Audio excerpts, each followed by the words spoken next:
Coming up, vaping-related deaths are occurring nationwide. Will people continue to vape? Plus, flu season is here. We'll tell you where you can get your flu shot. The news starts now.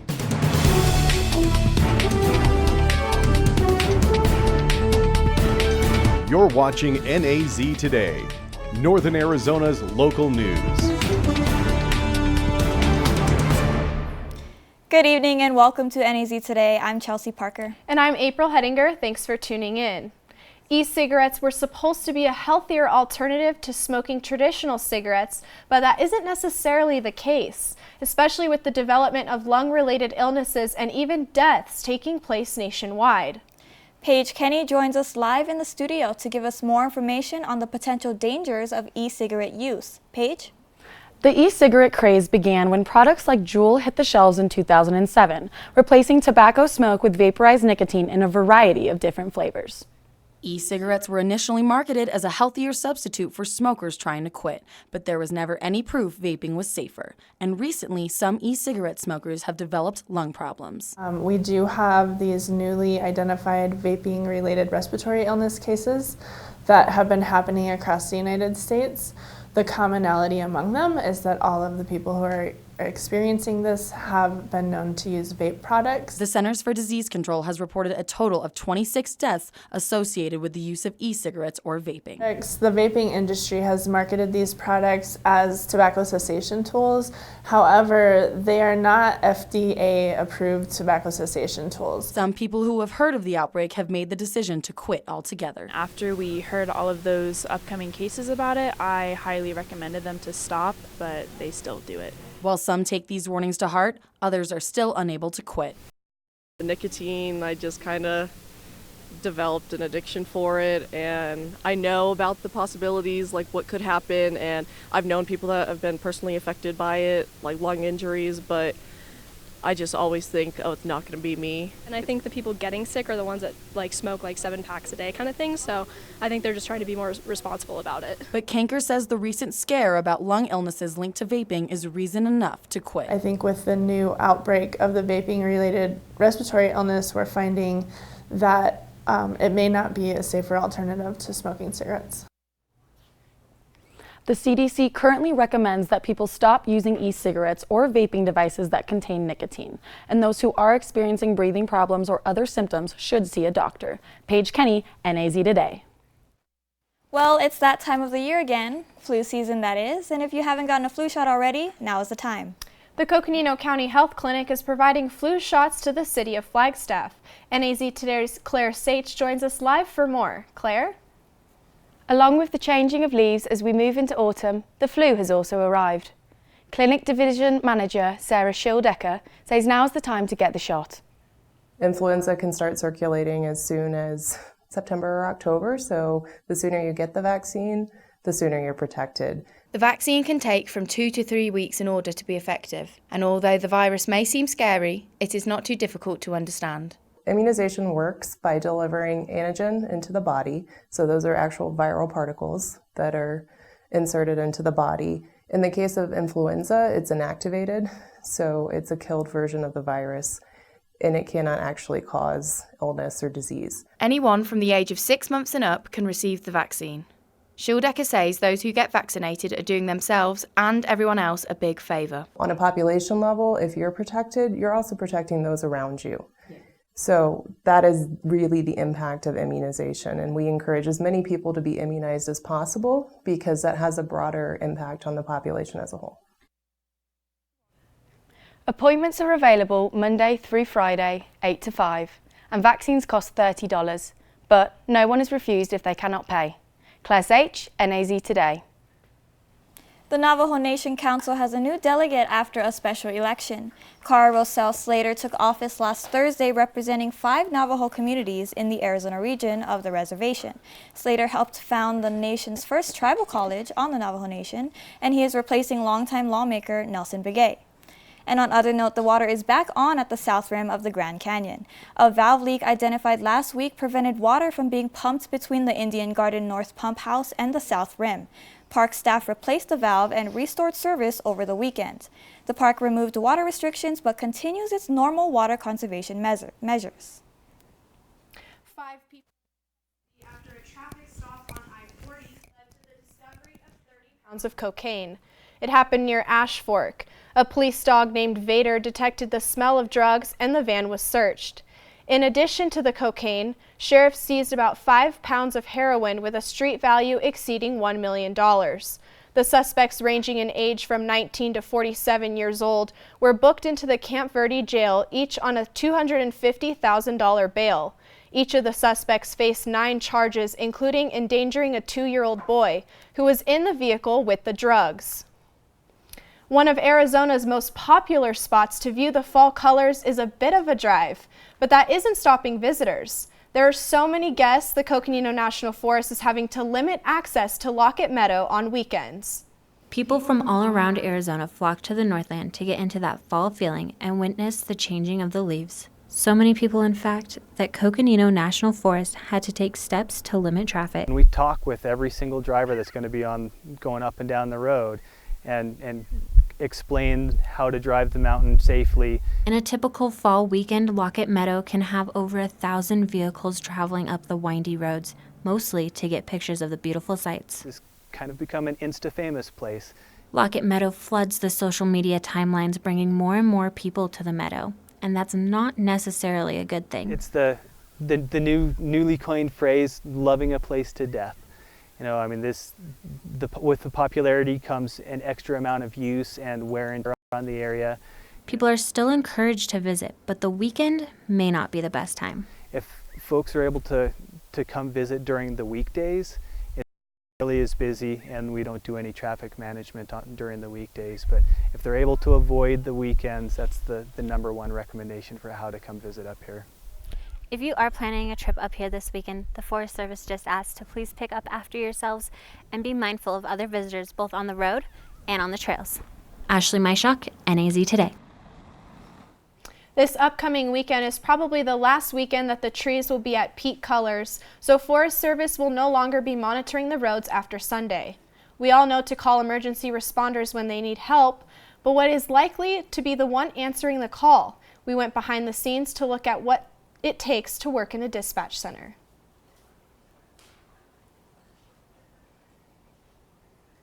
The City of Flagstaff has big plans for forest restoration and management in Flagstaff. With the help of Colorado company, NAZ Today reporter Cristiana Ramos has the story. 5, 4, 3, 2, 1.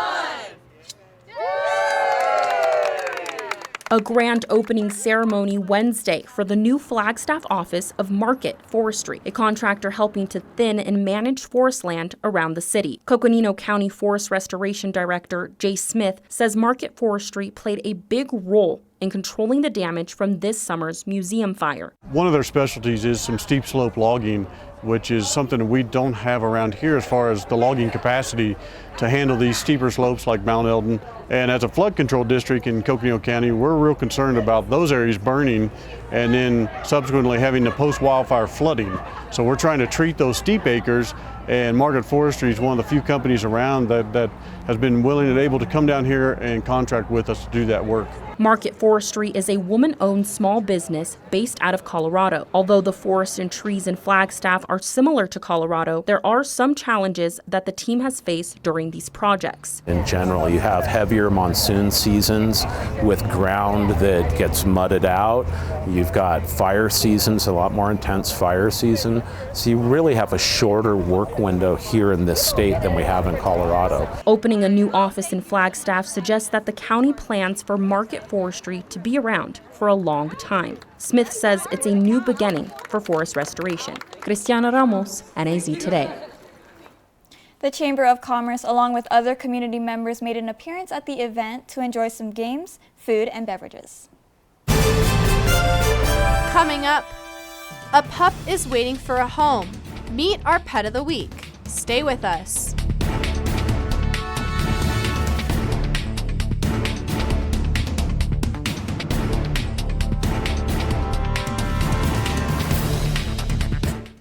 Wow, what a beautiful day out today. Some smoke in the air, but pretty hot out. It reached up to 72 degrees out for that high today. So pretty much the warmest day that we've had in a few weeks. But before we get into that, I want to leave you with this question, and that is, what is a wind gust's favorite color? Tweet us at NAZ today, and I'll tell you the answer when we come back. At Terry Markson Chevrolet Cadillac, it's all about Chevy trucks. Silverado, 1500, 2500, and 3500. Right now, save up to $9,510 on the 2019 Chevy Silverado, or lease for as little as $289 a month for 36 months. Made for the long haul. The 2019 Chevy Silverado 2500 HD, save up to $11,466 in total volume savings. It's all about the trucks during Truck Month at Terry Markson Chevrolet Cadillac.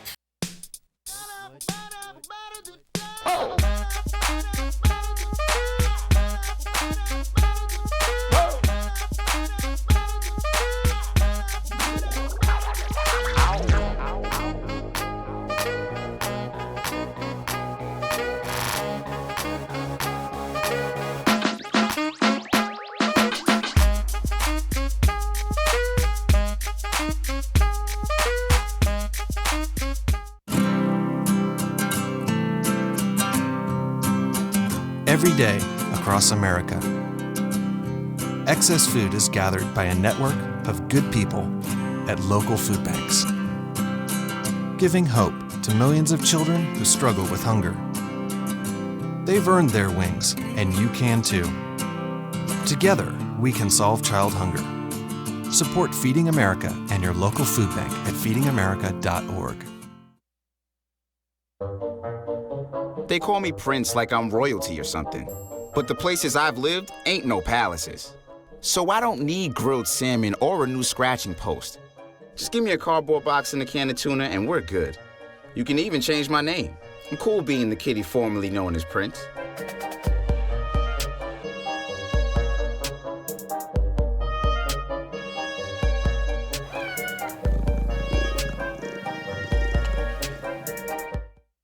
Welcome back. We have a lonely dog that has been with the Humane Association since August, and she is waiting to find her forever family. Joy Johnson is live in the studio to tell us more about our pet of the week, Butterfly. Joy? Butterfly is a Terrier American Pit Bull mix that's around 2 years old. She came to the Humane Association as a stray, but is ready to leave the shelter to find her permanent home. Butterfly has spent a few months at the shelter, but she wasn't found alone. At the time, I was working for the Hopi tribe. As a small animals control officer, I trapped her where she was just free roaming. She had three puppies at the time, and I brought them all. So they were seized on the Hopi at Second Mesa on the Hopi reservation. Butterfly was a little skittish when she first came in. Now she's mellowed out and just wants to have a good time. She is very calm and likes to be out in the yard. She likes to go on walks. Our volunteers take her for long walks, comes back, and then just relaxes after that. And she's young, and like you can see, she was obedient. She listens. She sits. I hardly ever hear her bark, giving warning to people that come to the facility or walk by another dog. Although it's unclear how Butterfly might act around kids and other animals, her calm demeanor suggests she's a good match for a fairly quiet household. She's not a loud dog, but continuously barks. She just sits in her kennel and minds her own business. If you're interested in adopting Butterfly or any other animals at the Humane Association, stop in or visit coconinohumane.org. Joy Johnson, NAZ Today.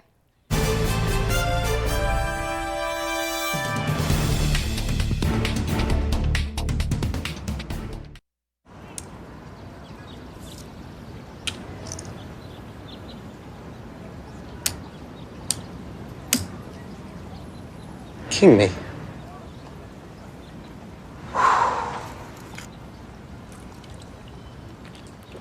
This must be how Odell Beckham feels when he scores a game-winning touchdown. Beckham scores! Giants touchdown! This must be how Rico felt when he triple jumped Mr. Sanchez. Pepsi.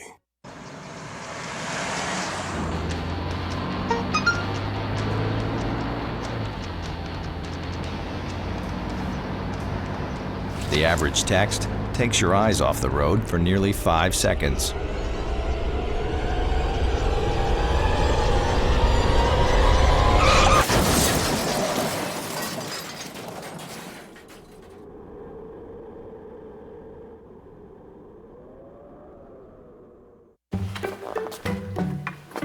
Why don't you ever see elephants hiding in trees?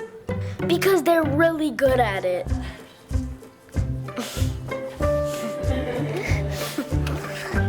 Yeah, I get it. There's a lot of fear in coming back to school. I'm a 40-year-old man that walked in there to get his high school diploma. It was very hard for me, but one of the teachers was Miss Araceli. She gave me direction. Every single time I had a question, she'll put down whatever she's doing and she'll sit there with you until you get it. 50% of getting your high school diploma is walking through those doors. The other 50% is doing the work. Find free adult education classes near you at finishyourdiploma.org. Tonight's NAZ Today weather is brought to you in part by Terry Markson Chevrolet Cadillac in Flagstaff.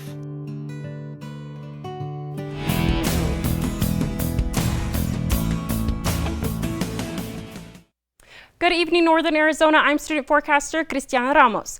Now, I don't know what it is about Northern Arizona, but these winds just won't leave us alone. It's like giving catnip to cats. They just can't get enough of it. And in this case, we're the catnip, and those winds are not going anywhere just for a few days. Those peak wind gusts, Flagstaff 37 miles per hour high, and then for Chino Valley 31, Prescott 31 miles per hour for those peaks wind gusts, and then 36 in Williams. As soon as those wind gusts start reaching up to 30 miles per hour, that's when it gets dangerous to be on the road. So keep both hands on the steering wheel, make sure you're paying close attention to the roads, and just taking some extra precautions when traveling to keep you and your community safe.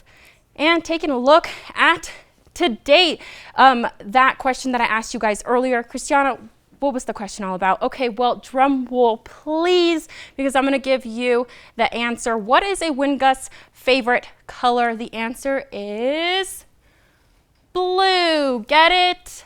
I know we're not all fans of puns. I promise that was the last one, but hopefully I could have made you laugh today. Okay, currently in Flagstaff, it was a little dry today.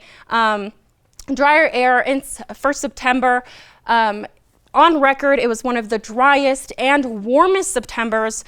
And heading into October, much above average drier conditions in Arizona. And in 2017, around this time of year, 0 precipitation. But we had a little bit of rain this year, just not enough. It was still just below those normal precipitation levels that we have that are usually around 17 to 18 inches. Those dry conditions will be heading into next week, so we might not be seeing too much rain. Currently in Flagstaff, 69 degrees with those winds, southeast winds, 10 miles per hour. A little smoky today, like I talked about earlier, so those winds will be carrying that smoke into tomorrow. So if you have asthma, probably not a good idea to be outside, spending too much time outside tomorrow and Friday. And taking a look at your daily almanac, 72 was your high for today, 37 low, 33 low in 1984. So we were just a little warmer today on that record low.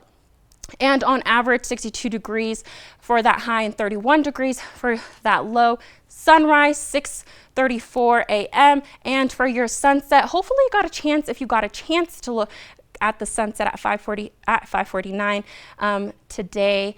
It's just miraculous. We have great sunsets in Arizona. And for those high temperatures today, overall simple and boring forecast. Our friend Paige Kenny is going to Vegas this weekend. Hopefully it stays in that 86 degree range. And in Sedona, 82. Payson, 77.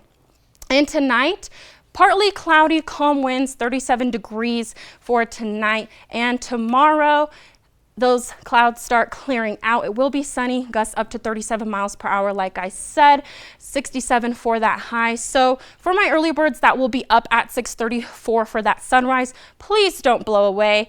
And throughout the state today, Payson, We have 76 for that high, 48 low, 79 high for Sedona, 54 low. And for your week this week, windy Thursday and Friday, but throughout the weekend, pretty steady in that 60-degree range. So if you haven't gotten a chance to take a look at some of those fall colors, I would do that this weekend. It's pretty good. It's nice out.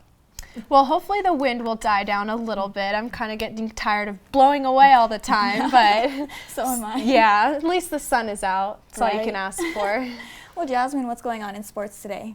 Well, there's a lot going on in sports, and I'll tell you more after the break. Well, Thomas, you've got prediabetes, but with more exercise and a change in diet, it can be reversed.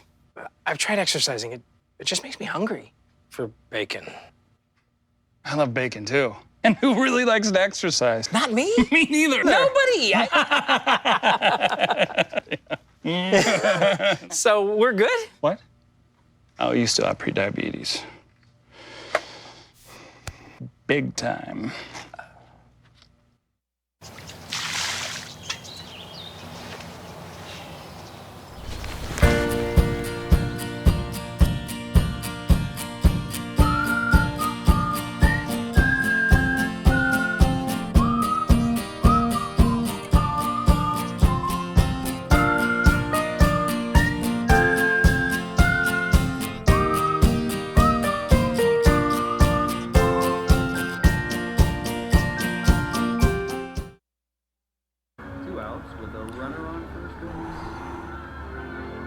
big guy comes off the bat, hitting .342 with 92 RBIs and 36 homers. This first pitch is fouled between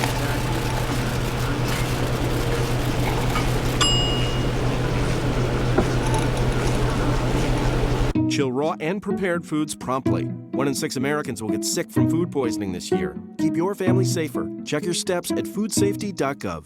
I think someone at my friend's school has this thing called autism. My friend's brother's son has autism.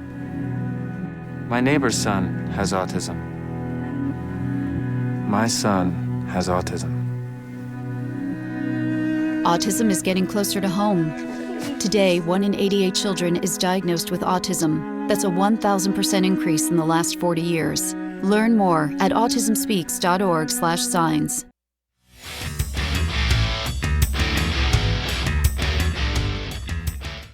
Welcome back to NAZ Today. I'm your sports reporter, Jasmine Navarrete. Let's get started with high school sports. Coconino High School volleyball has been struggling this season. With an overall record of 4-8, the Panthers hope to claw their way back to victory. They won their last matchup yesterday against the Prescott Badgers, winning 3 out of 5 sets. The Panthers hope to continue their winning ways as they face off against Mingus Union tonight at 6 and Bradshaw Mountain tomorrow at 6 on their home court. Moving on to the football field. Coconino High School is doing very well. The Panthers remain undefeated with an overall record of 7-0, and they're ranked number 1 in the conference. A key player on the Panthers roster is junior running back Zach Bennett. He has 1,222 rushes so far this season. He is carrying the ball well and is helping the team win. The Panthers will play this Friday against Lee Williams. Kickoff is at 7 p.m. on the Coconino field. NAU football is coming off a bye week and has been in recovery mode, but they are back on the gridiron this weekend as they face Weber State in Utah. A key player on the squad is junior kicker and punter Luis Aguilar. He had a career-long 57-yard field goal against Northern Colorado earlier this month, which marked the longest connection by an NAU kicker since 2000. And running back Joe Logan became the 11th player in program history to total 2,000 career rushing yards in the program. Moving on to NAU volleyball. The Lumberjacks have an overall record of 10-8. The team performs better at home with a record of 6-1 compared to their away record of 1-5.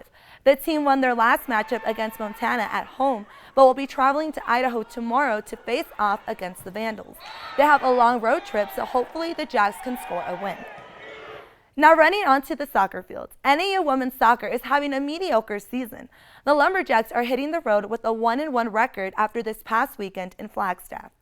It's always tough to do, but I think our team just is competing, and we're competing during practice, and I'll keep saying that because when it comes out to the game, then everybody's competing against each other for the team. Now moving on to professional sports. Basketball season is around the corner and the Phoenix Suns are bringing the heat. They had a tough season last year with the record of 21-61. With new head coach Monty Williams and the dynamic between the point guards Devin Booker and Ricky Rubio, the Suns are hoping for a better outcome. Definitely got to spend some time on the court together playing live action and going through reads and that such and talking to each other through things. So, it's only going to get better from here. He's a great leader. We've talked a lot on and off the court about how we're going to execute during the season. So I'm excited for it. Well, I'm actually really excited to see what the Suns do this season just because they have the new coach. The recruiting numbers, when they recruited, Ricky Rubio, he was one of the top people that they recruited. So I'm excited to see what he's going to do this season. And the dynamic between the Valley boys and they're as such well. a young team. Yeah, so. And they're rebuilding. So I'm excited to see where we're headed. Well, good luck to them in their season this year. And when we come back, we'll take another look at weather. Stay with us. It appears these hot ashes are about to be dumped, which could possibly start a wildfire. How will Smokey deal with such a hot situation? The garden hose defense. Next, a thorough stir. Then another spray. And finally, feeling if the ashes are cool. Oh, yeah. Ah, yes, the selfie. A ritual practiced so frequently with this tribe, but not so much by Smokey Bear. Only you can prevent wildfires. What do you think it would be like to teach? Chances are, you have no idea. Teachers today are breaking down obstacles, finding innovative ways to instill old lessons, proving that greatness can be found in everyday places, and that you don't need to be famous to be unforgettable. That's what it's like to teach. This year, patriotism shouldn't just be about pride of country. It should be about love. Remember that to love America is to love all Americans, because love has no labels. I sent him a text. He texts me back and say, "Who dis?" The next few weeks, she just made fun of me, would answer the door and say, "Who dis?" Who dis? Drop off a warm meal and get more than you expect. Volunteer at americaletsdolunch.org. Beautiful week that we have heading into tomorrow. It will be pretty windy, gusts reaching up to that 37 miles per hour. So just take those extra precautions like we talked about. And throughout the weekend, very nice lower temperatures in the 60s. Well, it's not even Halloween yet, but the White House is already planning for Christmas. One of its Christmas trees will come from Hontango Valley Farms in Northumberland County, Pennsylvania. The 16-year-old Douglas fir is more than 22 feet tall. Farm owner Larry Snyder earned the honor by winning the 2019 National Christmas Tree Contest hosted by the National Christmas Tree Association. The tree will be harvested in November and delivered to the White House and displayed in the Blue Room. Can't believe we're already talking about Christmas. Thanks for tuning in. Have a good night.